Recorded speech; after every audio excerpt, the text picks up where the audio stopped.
Hey everyone, finally I am looking at Collectible Minifigures Series 20 from LEGO up close and in person. But since I already did a fairly long video giving my thoughts on each of these based on their pictures when those were released back in March, and the figures themselves physically have been out for quite some time, I'm gonna take this on in a more casual way than usual and focus on my personal thoughts. This series has 16 figures, including 2 fully costumed mascot-style characters, which are usually pretty popular, and the rest are, well, just a motley crew.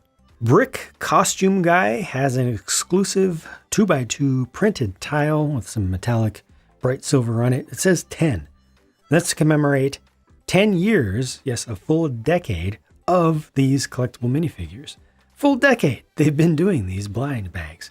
The color here is bright green. I'm a little bit surprised they didn't go with a more traditional color than that, especially for something commemorating a long span of time. But bright green is, for this, especially for something that's standalone like this, it's a much nicer color than regular green. This really stands out. And of course, this is based off the template of an actual 2x3 brick, so you can build on the back of it, you can build on the front of it. The only thing I don't like about this one is that with that bright green color, it feels like it's not as opaque as normal Lego stuff is. So around the edges, like you can see a lot of light around the edges just from where the plastic is relatively thin. And that's a little bit awkward.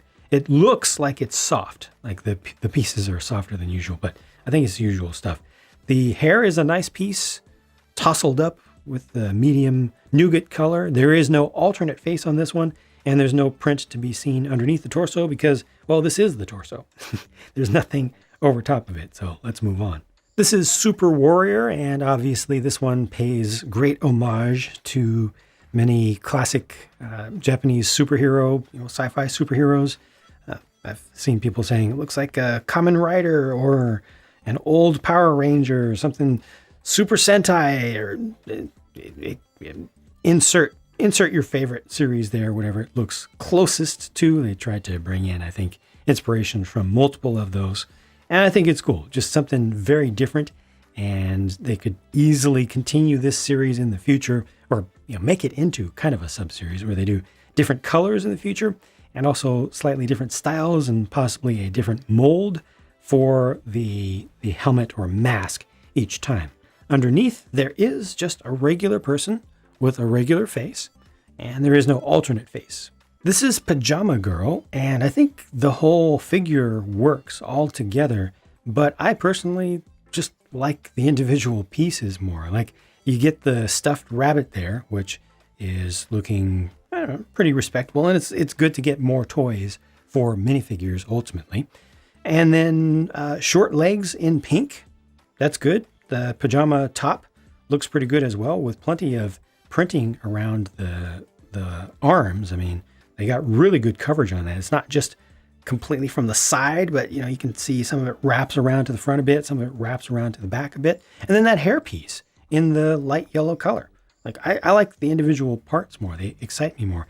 And interestingly, it's like not completely long hair, it's medium length hair as well. So I don't know, just a lot of individual little bits there interesting to me. There you can see more of the print on the back of the torso, but once again, no alternate face. This is Martial Arts Boy, and he has the specialized nunchucks, which come out as one piece. I didn't test to see if that's dual molded or just pressed together. I'm assuming it's dual molded, but yeah, there's no assembly involved with those nunchucks. You're not easily able to get just the short little bits of bar out or anything like that, the two long bars. So it's an interesting piece. Lego has done nunchucks a bunch of times in the past, using just existing pieces, and now they've got something specialized. That'll be interesting to see how people use that for custom builds, just to do some weird stuff, make some odd connections and possibly some odd textures. Just a little bit more to see with the headband there. And there is an alternate face for when he's happy, for when he's won, I'm assuming. Pinata Boy has a lot going on here with the medium nougat colored sombrero that is printed all the way around. He also has 2 poncho pieces, which are new print for that, and it's the shortest version that they make of that cut. And then, of course, he has the piñata itself. That represents a burro. Sorry, I can't roll the R's except like maybe one day of the year.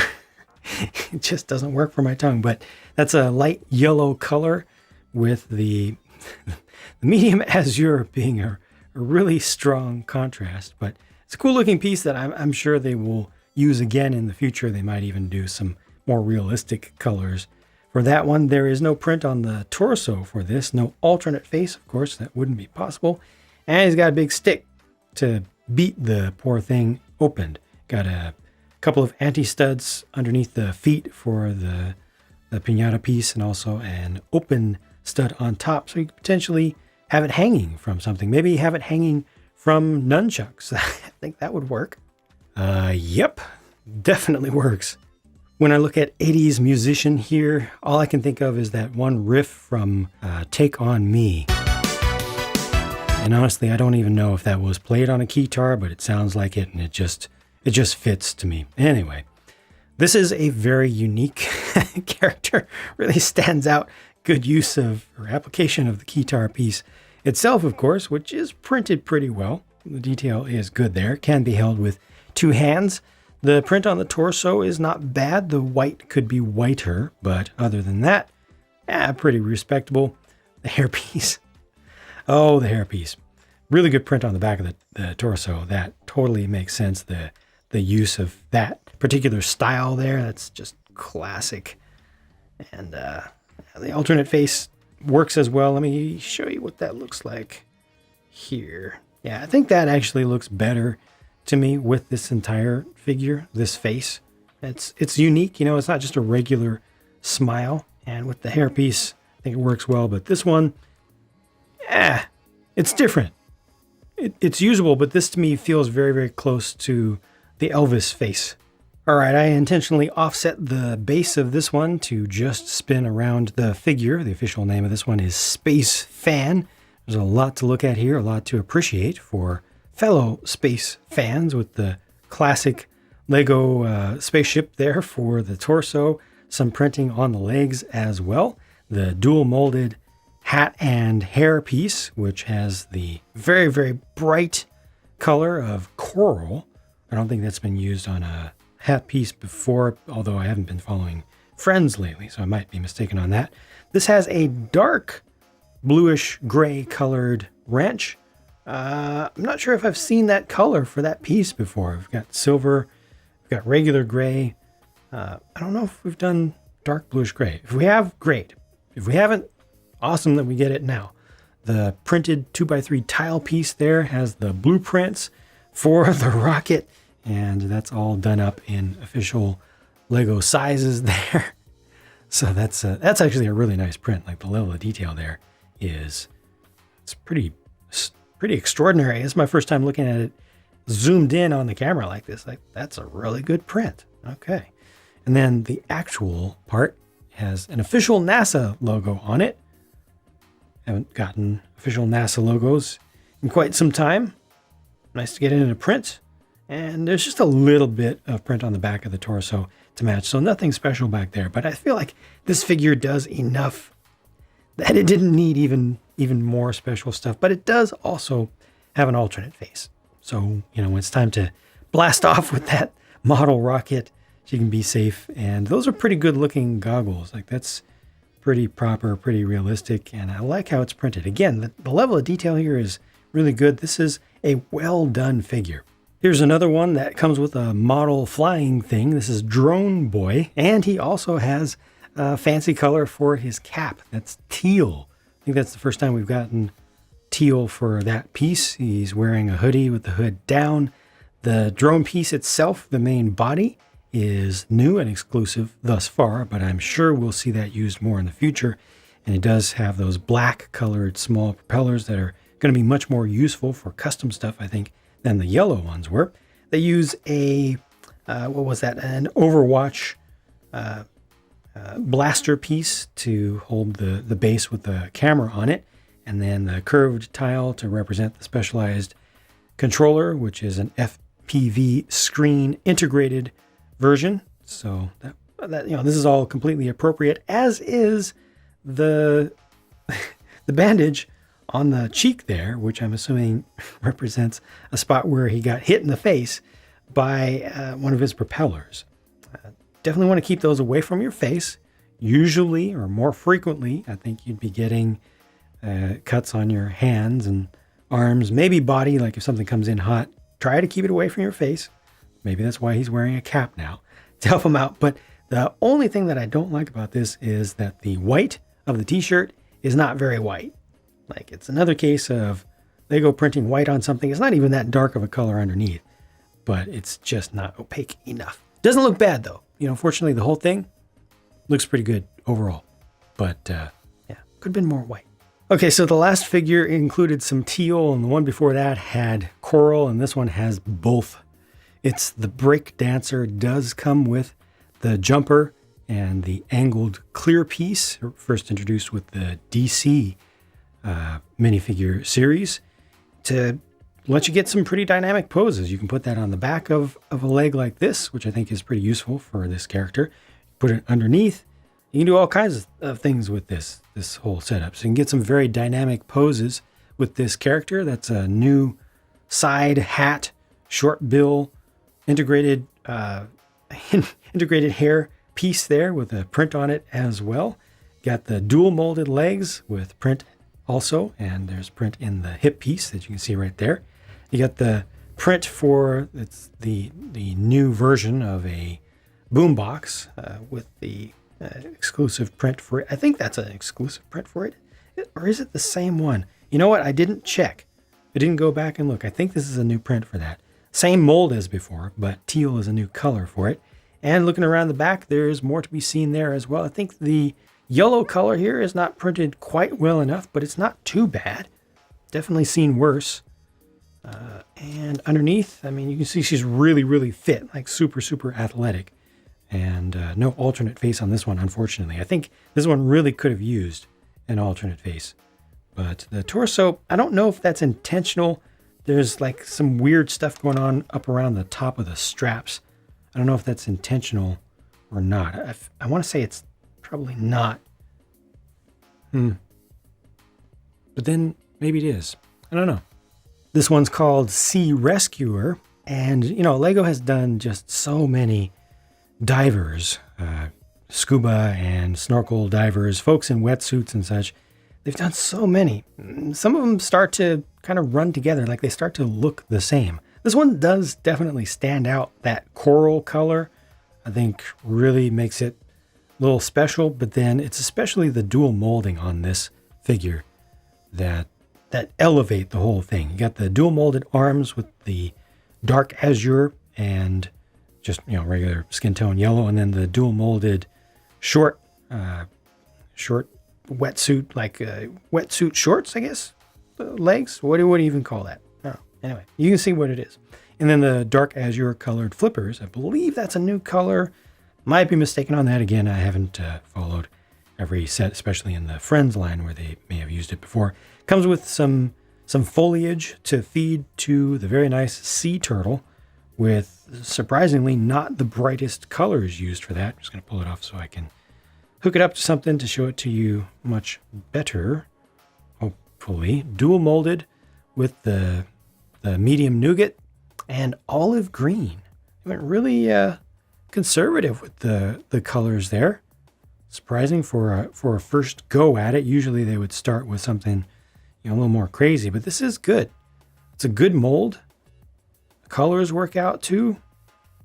And you got just the anti-stud on the base of it, and that's it for connecting it to things, but I think that's perfectly fine.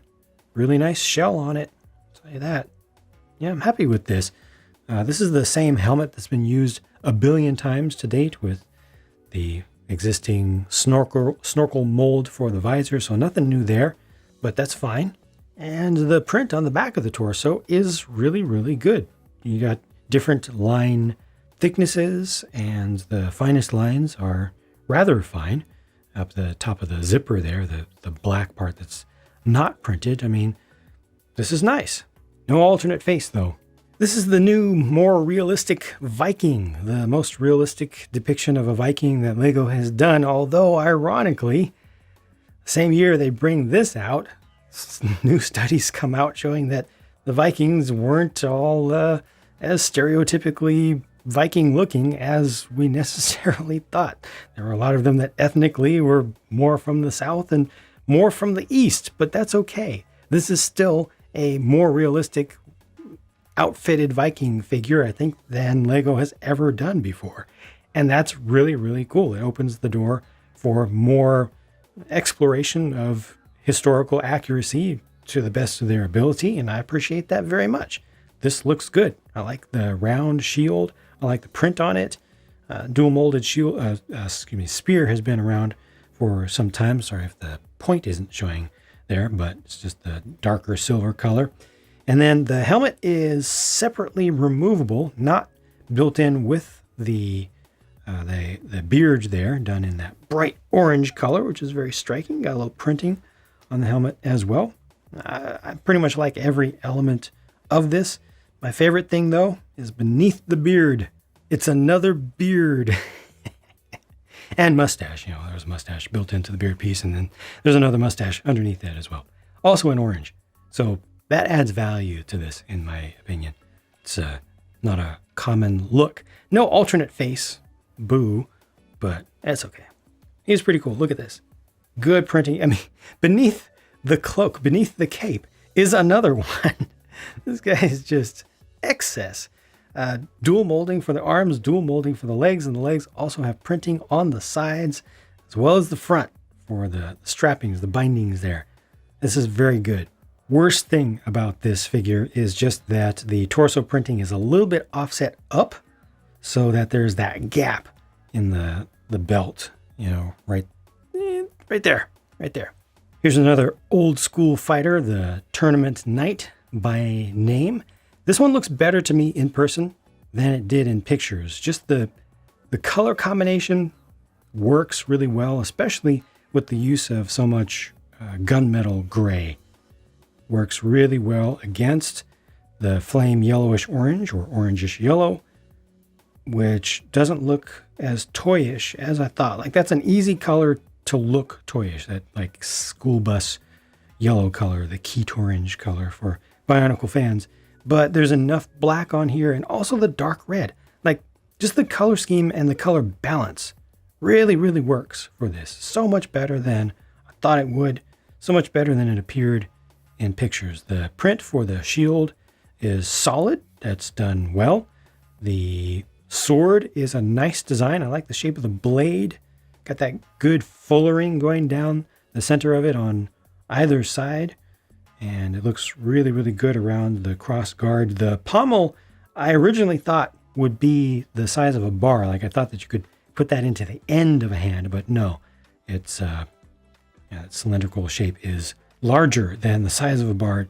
It's kind of obvious if you look at it right, but I didn't previously. So I'm just a little bit let down by that. I feel like that's a missed opportunity, but it's okay. It's okay. Underneath the can, the helmet, nothing on the back, but there's a lot more to see with the face, not just a regular face. Really well detailed with the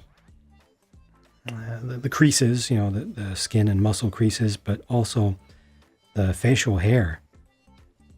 Really fine detail. This is nice. That's kind of special, and they hide that away from you. Continuing on with the historical melee fighter series and a sub-series within this series, this is Pirate Girl. That's her official name. Now, interestingly, there appears to be a little bit of metallic nature to the stripes in the pants, in the legs. That shines a little bit, that dark red. I don't know if there's a gold that's printed behind that. I haven't scratched off one to look into it, but I don't see anything coming around the edges, but it feels like they put some metallic something underneath there to make that look just a little bit more visible. You know, because dark red against black, it's not a high contrast combination, but I don't know, it just looks better than I think it even needs to, so I'm happy about that. And it is printed around the sides as well. The printing for the torso is pretty nice. Something different going on for the face with the chipped tooth on a female character. And then we also get I don't even know the official name of that type of hat, and I'm not ashamed of the fact that I don't know the name of that. It's a very niche thing, but it is dual molded with some hair built into it as well in the medium nougat color, and the print on the back of that torso is very good. Again, very finely detailed, nice fine lines. That's what I like to see. It's the type of style that I like to see. I feel like LEGO should really standardize on that level of detail and that thinnest line thickness that they've used there, line weight. Sometimes some designers choose to have a much thicker line that is just the thinnest that they use for the thinnest details, and it doesn't fit in as well with the modern level of quality, I feel. But this is right there, and that alternate face looks good as well. Peapod Costume Girl is okay.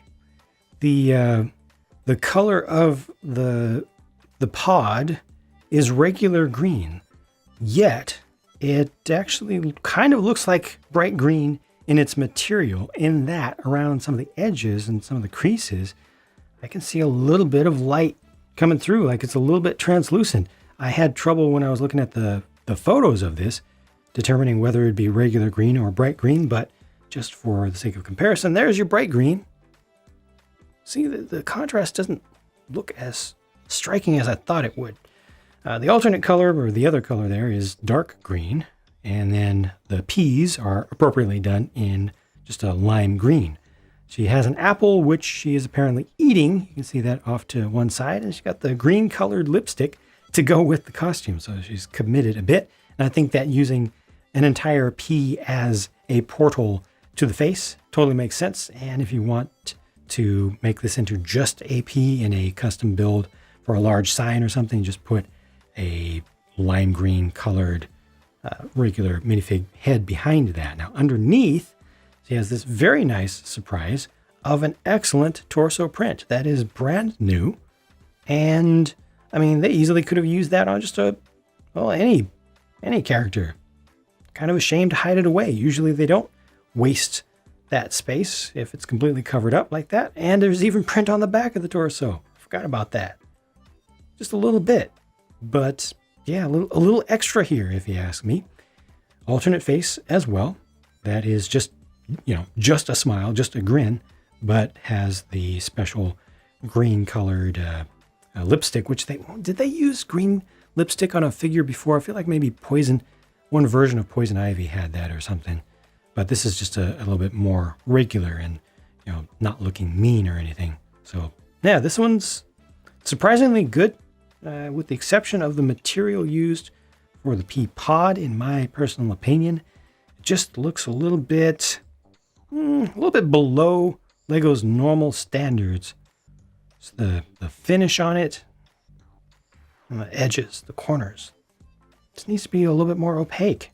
All right, Llama Costume Girl does not have a full body costume mold piece, but this is so tall, it almost feels like it does, or might as well.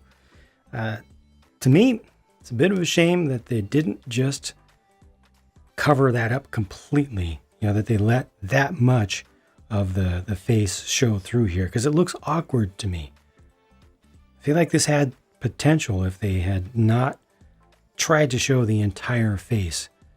Of course, you can just put a tan colored piece inside of there to try to hide that away, but then you still end up with this very obvious window in the neck of the llama. Like, the head of the llama is really good, and the print on it is nice. The face there is good. The print for the torso, I think, is fine. It's simple, but I think that works. And she also has the hooves printed into the toes there. Dark tan colored hands. The zipper going up the back totally makes sense. Absolutely works for this. But yeah, just to me personally, this one doesn't work out so well showing the entire face. Underneath there, there is an alternate face. That's a nice bright smile. Doesn't really stand out, It's not particularly unique. That one's a little bit different as a face. And finally, this figure here is known simply as Athlete. I'm going to say it. I'm glad they didn't call it like female athlete or athlete woman or athlete girl. Just athlete. That's fine. Thank you. A little preview I didn't even realize to the Adidas partnership, although those aren't official Adidas logos on the shoes and shorts there. They're clearly inspired by very, very heavily. And I don't know if Lego was already working with them at the time they did this. I don't know, it's questionable. Because if they weren't, then they might have been at risk of Adidas being like, hey, you know, that's really close. But if they were, then why didn't they go all the way? I don't know, maybe they didn't want to tip their hand in advance. But good printing for the torso there. Dual molded legs, which also have a little stripe of black for the soles. Really, really nice it is to get that metal piece to go around the neck. The printing could have been a little bit better for the silver. Like, it's not the regular silver, I feel, the regular, more champagne looking. This almost ends up looking copper. And I think it's just because it's not thick enough. So you're seeing a little bit of the red come through. With that removed, you can see the rest of the torso print. And there's her alternate face for when she actually has the metal. You know, so one of them is while actually doing her work out on the field, and this is afterward. And obviously the items she's carrying are a discus, which is just ever so slightly misprinted with the black not being perfectly in the center there, and the white spear represents a competition javelin. Overall, I'm pretty happy with this series. I wouldn't say there's any one figure here that I dislike. My favorite figure out of all of them, I personally am most interested in the pieces. Like, I did get an entire case of these, and I will be using extra parts. You know, one set has to go up on my collectible minifigure wall, but then others will be used just for the pieces. So I always look at the parts, the accessories, the new colors of things. Those are the things that I'm most interested in. But if I had to pick one as my favorite entire figure out of this entire series, I would pick the Breakdancer. I think it's just really well done overall. Got the new headgear piece with the hair and hat. Nice inclusion of the stand, allows for some really good, interesting posing. And there's really good printing on this as well. Cool accessory, even though it's an existing mold, still it's something a little different there, a little special. And, you know, my second choice is the other one that has the stand, and it's not just because of the stand. Like, that's a really good figure as well. They've done so many divers again, and so many of them look very, very similar. But this one definitely stands out to me with the colors, the level of quality with the printing on it. The inclusion of the stand is a good thing, but then also this has the nice foliage piece that I like in the bright green, and the sea turtle as well, which is done pretty well. My least favorite of these I've thought about.